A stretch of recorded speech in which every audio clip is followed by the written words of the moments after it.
In today's episode, I will be talking about the 5 biggest mistakes that I see people doing when looking for remote work, what you can do differently if you're making any of these mistakes, and get real traction on finding remote work that works for you.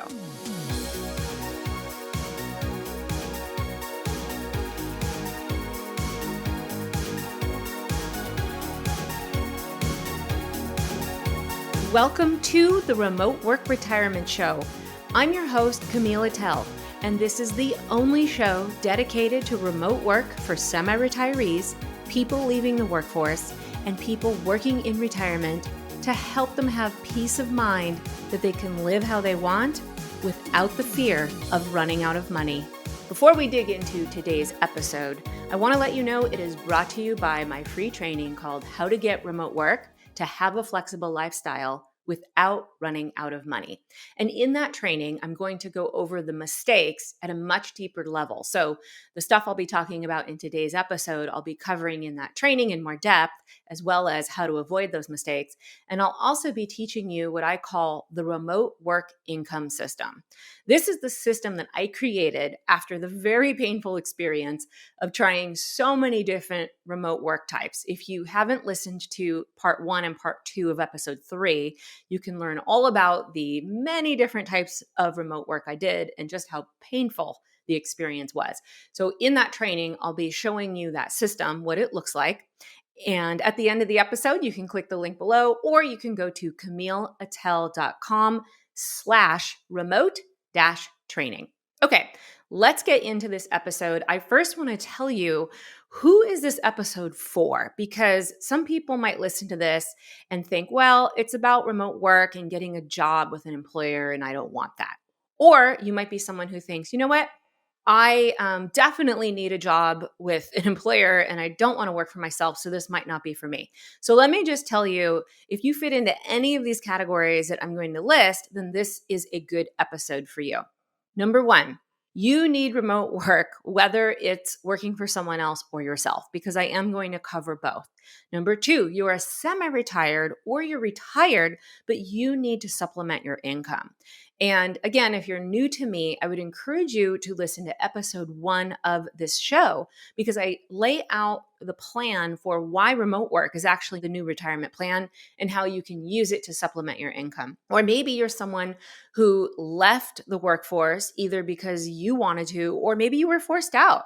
Maybe you got aged out of the workforce, or you are getting aged out of the workforce, or maybe you were impacted by COVID and potentially you already have a job. Maybe it's even remote, but you don't like it for whatever reason. Maybe you don't have the type of boss that gives you the freedom you wanted, or maybe you don't get the hours you want, or they make you work too many hours, whatever it is.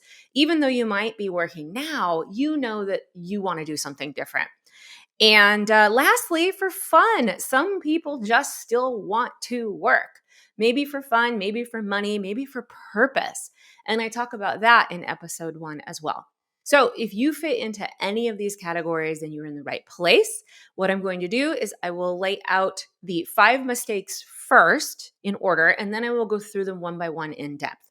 So mistake number 1 is undervaluing your skills and your strengths. And the reason that's a mistake is because you will leave out potential job opportunities, and this might lead you to taking less pay than you deserve. So that's the first mistake. Mistake number 2 is quote unquote waiting to be ready. So I'll dig more into that and what that all means in a moment. Mistake number 3 is getting too attached to a specific job type. So for example, maybe you worked in a role for a really long time, and now the only jobs you're looking for are the same role. Or maybe you've always worked for someone else, so now you think that the only work for you is with an employer. So that would be mistake number 3. Mistake number 4 is looking on online job platforms first.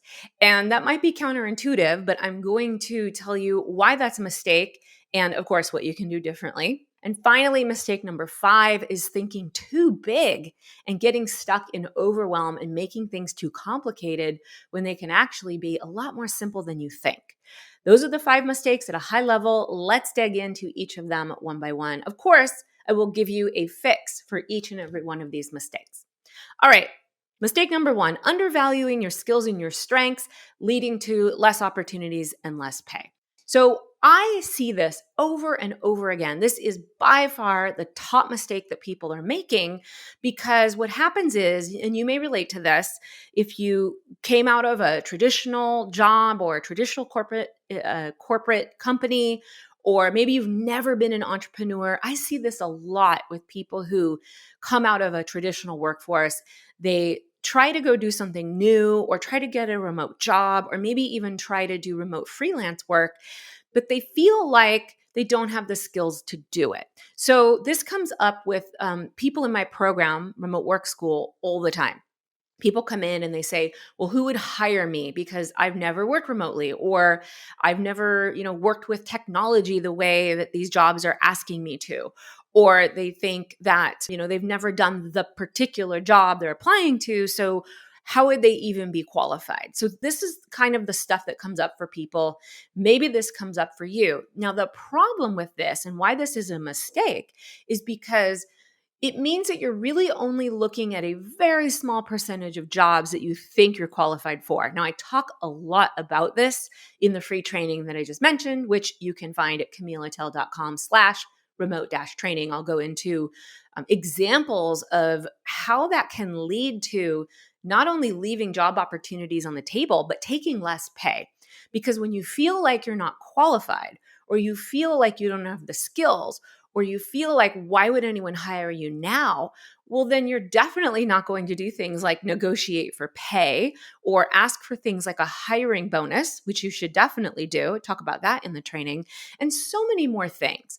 Now, let me give you an example. A woman came into my program named Christina. She had left the workforce in 2019 with the intention of finding something new. Now, think about this. It was late in 2019. She could not have predicted what would have happened in 2020. So as she starts looking for work in 2020, obviously the pandemic hits, COVID hits, and she finds herself looking for remote work with thousands, millions of other people. So she thought she was going to have very little competition because before COVID, the job market was really strong. And then, of course, now she's competing with everybody who got laid off or who left the workforce or maybe had to shut down their business. So she was caught off guard and she really started to panic. And of course, when you panic, thoughts like, who would hire me? There's so much competition. I don't have the skills. I'm not qualified. All of those thoughts come up and they really block you from finding opportunities. So here's the fix. Let me give you the fix, and then I'll tell you how Christina, what she did differently. The fix here is don't look outside of yourself. Don't look at jobs. Don't look at job descriptions. Just ignore the qualifications they're asking for, because most job qualifications, whether it's an employer or a client, they are written for a purple unicorn. They're written for people who don't actually exist in real life. So instead, look at your own transferable skills. These are skills that you've built up over a lifetime, maybe through many jobs or a long career, or multiple careers. And these are skills that can transition from either one job to another, one industry to another, or you can transfer them from something you do today to something else entirely. So, for example, when I transitioned into doing what I do now, which is running an online business, I do a lot of online training, live training, recorded, etc. I didn't have that background. I was a corporate trainer for many years, but it was mostly in the classroom with actual real human beings, which I miss very much. So I never had really worked that much in technology, which was very intimidating to me. But I had enough of the transferable skills of training people that I was able to take those skills and actually move them into a different way of using them. So I don't want you to discount your skills. Now, you can do a very simple skills inventory to look at your skills more objectively. And I do talk about that inside of that free training. Now, I'm happy to say that Christina did this exercise. She looked at her transferable skills, looked at her strengths, looked at things that she could take from one industry to another, and she was able to find a job as a virtual assistant. And a virtual assistant is someone who does something like office administration, but does it remotely. And she had never had that experience before, but she was able to tap into her transferable skills to find herself a job that fit her. And the great thing about that is she got in on the ground floor and she got paid to deliver some small services, which I'm going to talk about at the end here. And now she's getting paid to not only deliver these small services, but grow her knowledge base to add more skills to her list so that she can stay viable for the next job as well as raise her rates. So that's Christina's happy story. And that was mistake number one, undervaluing your skills and strengths. And the fix for that is look at your transferable skills and look at how they can actually apply to other jobs or industries. Now, let's take a look at mistake number two. This kind of goes hand in hand with mistake number one, and that is called waiting to be ready. So, my husband has this funny saying sometimes when we're trying to get ready to go. I'm the one who moves very quickly. I like to be places early. I am all about being on time. And he's a little more casual about it. He's like, there's plenty of time. So he has this funny saying where he says, I'm getting ready to get ready. And so mistake number two is kind of like that. It's waiting to be ready to take a remote job, not only a remote job, or maybe even starting a remote business or turning your skill into a service, doing some freelance work, etc. Waiting to be ready. Now, what this means is, let me start broadly with people, and then we can talk about you specifically. A lot of people that I talk to, a lot of people that come into my program or that want to work with me, about 9 out of 10 of them are not ready to take a remote opportunity if one were to present itself. So like 9 out of 10 people that I work with before they work with me don't have things like a remote work resume. They aren't on LinkedIn, or if they are on LinkedIn, they definitely don't have an optimized profile, which means they can't be found by any recruiters or HR hiring managers. Or if there was a job opportunity or a client opportunity where someone wanted to hire them for something, they don't know what they should charge. They've never priced anything before. And if they do take that opportunity, they probably start their pricing too low, because that's a mistake and something very common that a lot of people do when they're newer in freelancing or starting their own business. So people say to me, well, I'm just not ready, Camille. I will be ready in 6 months. Well, the problem is in 6 months, those people turn up in my program, if they aren't already in my program, and they are in the program, remote work school, because they couldn't take opportunities because they weren't ready, and they're realizing they're already getting left behind.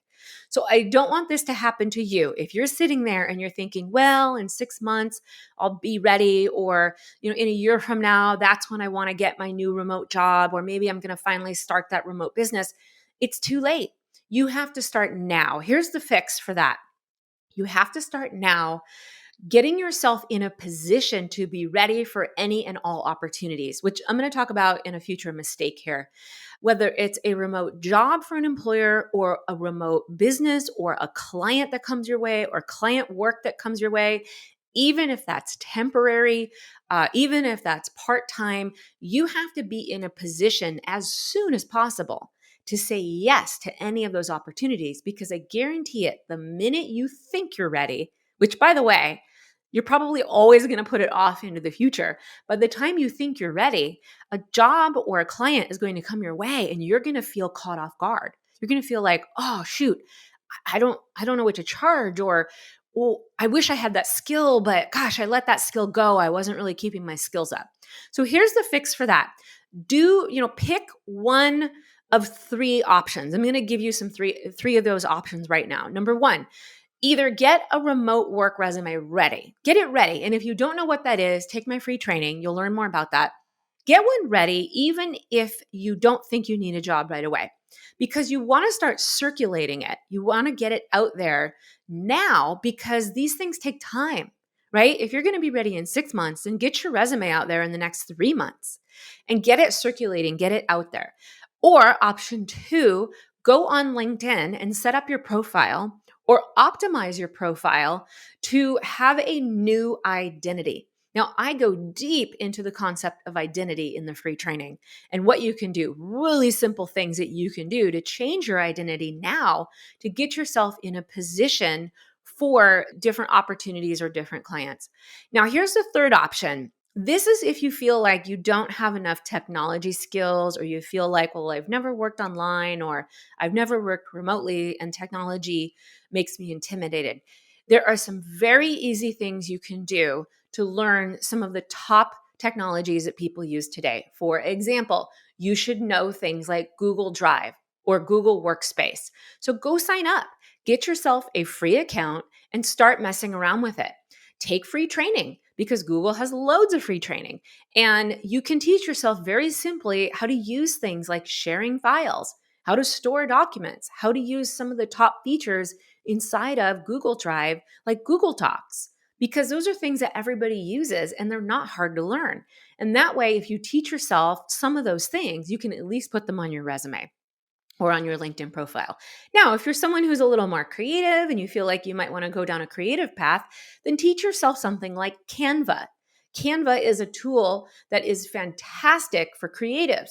And maybe you want to create a service, which we'll talk about here in a minute, around graphic design or creating flyers or logos or different brand things for people. You can do that in a tool called Canva. And there's so many other things out there like this that you can start teaching yourself today. I'm not going to give you a giant list because you can always just Google things like top tools people use in an online business, and you can see what they are and you can pick and choose one or two of them to teach yourself now, so that, again, you can get these things on your resume or in your LinkedIn profile. The bottom line is, don't wait to be ready.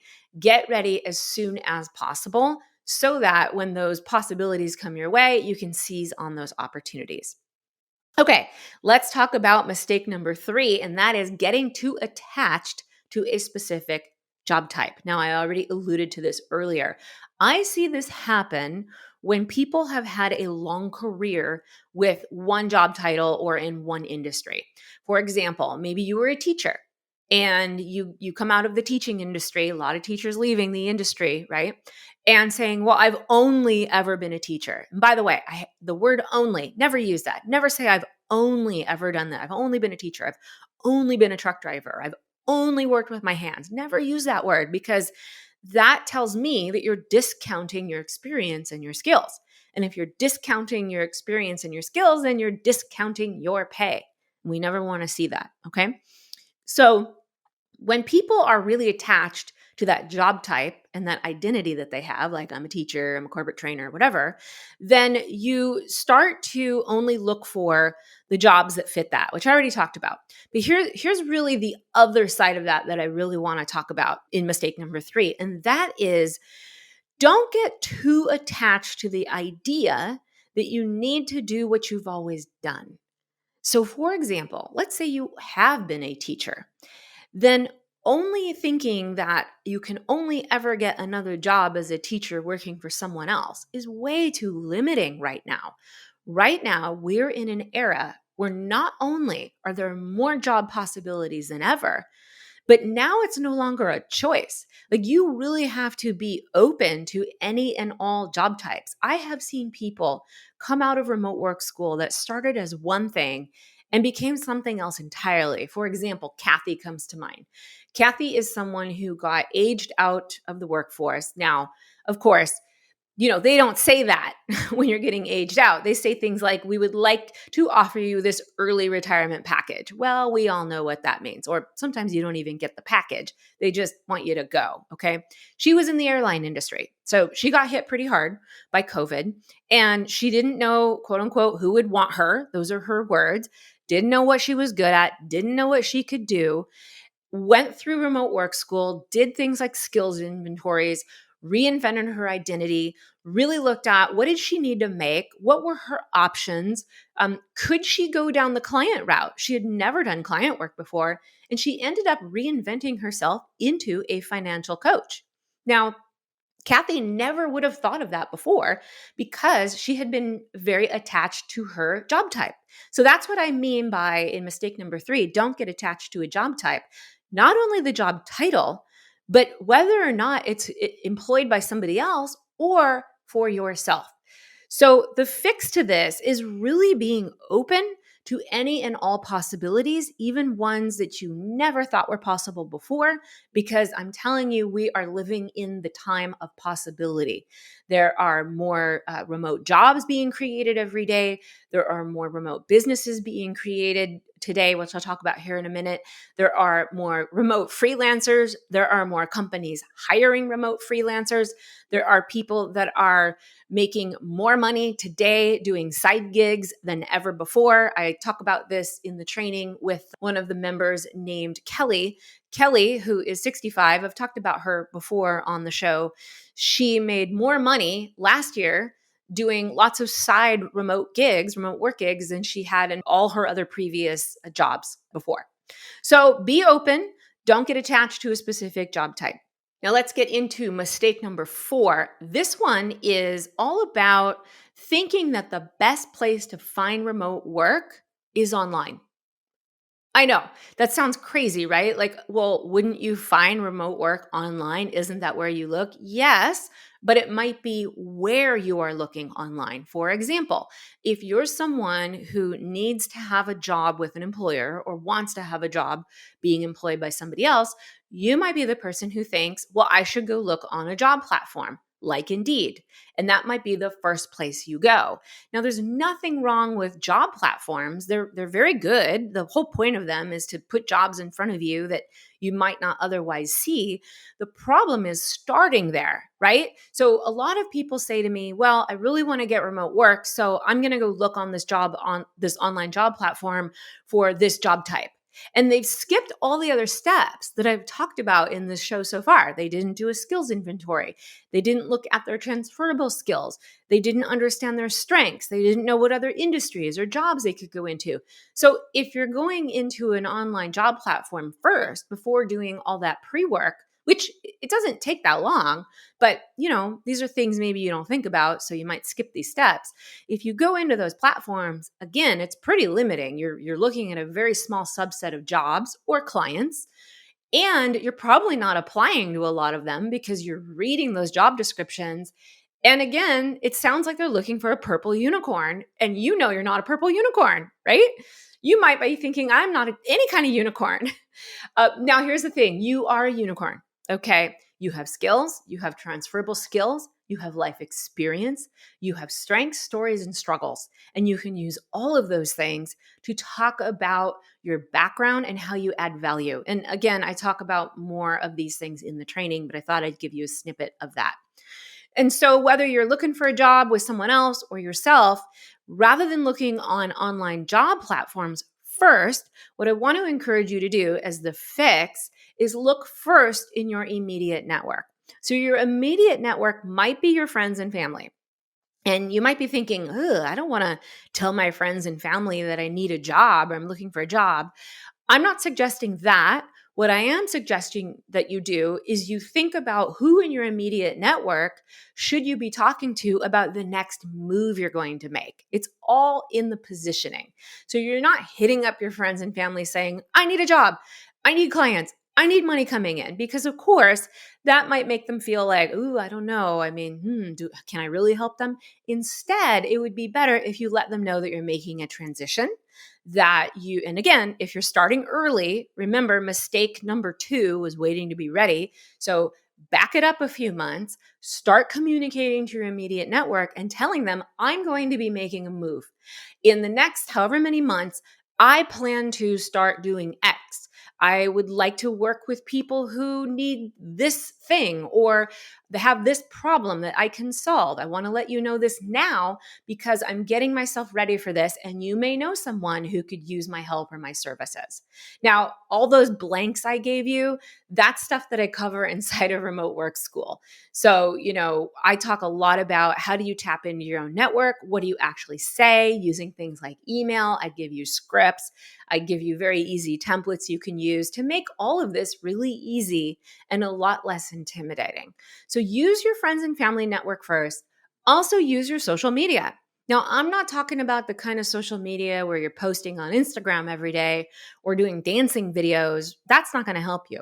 But you can use your social media to start telling people, hey, I do this now, or this is my new work identity, or this is the new service package I've created. I'm looking for clients or people who need help with X. And you just start communicating that over time. Maybe you even share your resume. You definitely want to share your LinkedIn profile and get people seeing it and making sure that, if they're seeing it, they become a part of your network, because all of these little things build up over time to get you in front of more people that have the jobs for you or have the clients for you.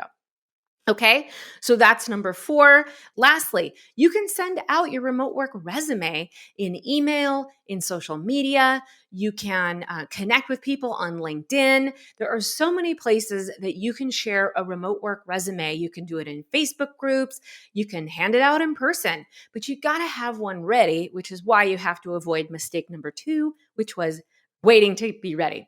Okay, mistake number 4, just to wrap up, was thinking you need to go to online job platforms first. The fix for that is tap into your own network, but it's how you do it that counts. And that brings us to the final mistake number 5, and that is thinking too big with your ideas and getting stuck in overwhelm and making things too complicated. If you can't already tell, I'm one of those people just by the sound of that sentence. That was a very complicated sentence to say. So, what do I mean by this? Well, people who want to make a transition into remote work, when they start looking for things like remote work or remote business or online business or ways to make money online, etc., you will inevitably find videos of people talking about these things or blog posts. And before you know it, you might go down a rabbit hole where it all looks so overwhelming. It's like you could start 10 different side businesses, or there's about 30 different ways to make passive income. Which one should you do? Or you've got this great business idea, but when you go look at other people doing that, you think, well, wow, their website is so beautiful. My website, I don't even have one. I could never pull that off. And so what that really is you're just getting ahead of yourself. And you're really looking at people who are much further along than you. And when you do that, you start comparing yourself to those other people. And you are probably, if you're listening to this episode, I'm guessing, at the beginning of your journey. And what you don't want to do is look at people who are really far away from where you are in your journey, because it's kind of like you're at the beginning of a race. Let's say you're starting a marathon and you're at mile 1. Let's say you're looking at a video screen and you see that someone is on mile 20 and they've got a great pace and they're keeping it up. I don't know who keeps up a great pace in mile 20. I clearly do not run marathons. But maybe you're looking at them and you're like, oh my gosh, I could never do that. Well, no, you're not comparing yourself to mile 20. You're looking at the next mile. If you're at mile 1, you look at mile 2. And then you're at mile 2, you look at mile 3. So what does that mean in practical terms? What that means is if you're starting from the beginning, then only keep your gaze on the very next step. That may mean something like doing something very small. Like if you want to start a remote business, maybe you look at your skills first and you say, what are the skills that I have? And which of these skills are things I actually like to do? Because there are a lot of things you might be good at, but that doesn't mean you should turn them all into a business, right? So you might take a good look at your skills and say, all right, what are the top 3 to 5 that I actually enjoy that I think I could build something around? So for example, my top skills are things like communicating and listening. I'm a very deep listener. I am also good at taking complicated subjects and making them simple. Okay, so could I build a business around those skills? Well, I have, but I didn't start with online courses and, trainings and technical trainings and master classes and webinars. That would have been way too big of a jump for me. So it might be starting with working with one client on one specific thing, maybe helping that client learn how to communicate better, maybe helping that client learn how they can take a complicated subject and make it very simple, maybe in writing a blog post, because I used to be a blogger. Well, I'm going to be a blogger again because I'm rebooting. So you have to think much, much smaller than you probably are today. Now, let me give you another example. There's someone in my program who is an RV technician.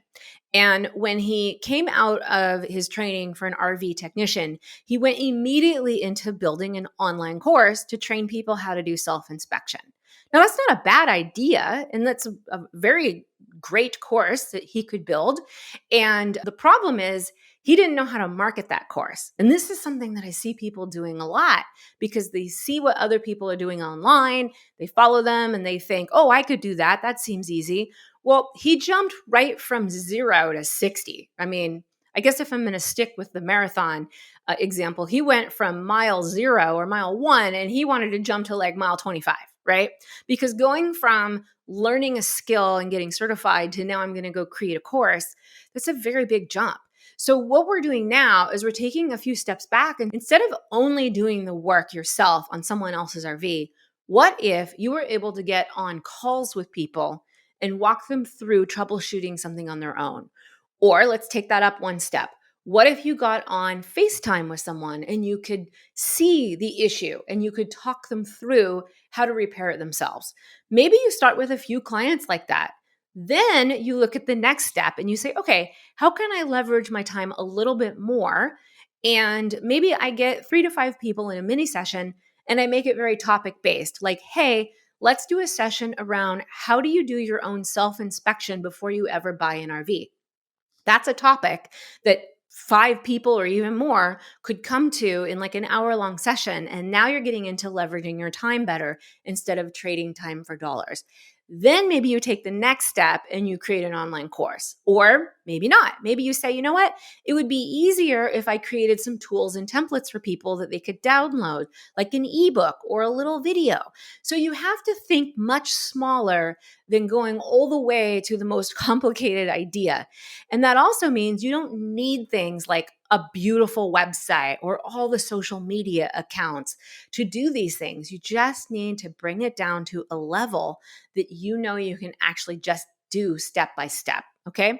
So, mistake number 5 was thinking too big, getting stuck in overwhelm, and making things too complicated. The fix for that is start small. Think about your skills and interests and think about something simple like a service that you could create around your skills and interests. Okay, those were the 5 mistakes. Let me recap them one more time. Mistake number 1, undervaluing your skills and strengths, leading to things like less opportunities and less pay. The fix, look at your transferable skills. Mistake number 2, waiting to be ready. The quick fix, start now and get yourself in a position to be ready for any and all opportunities rather than waiting and then not being able to take advantage of those opportunities. Mistake number 3, getting too attached to a specific job type.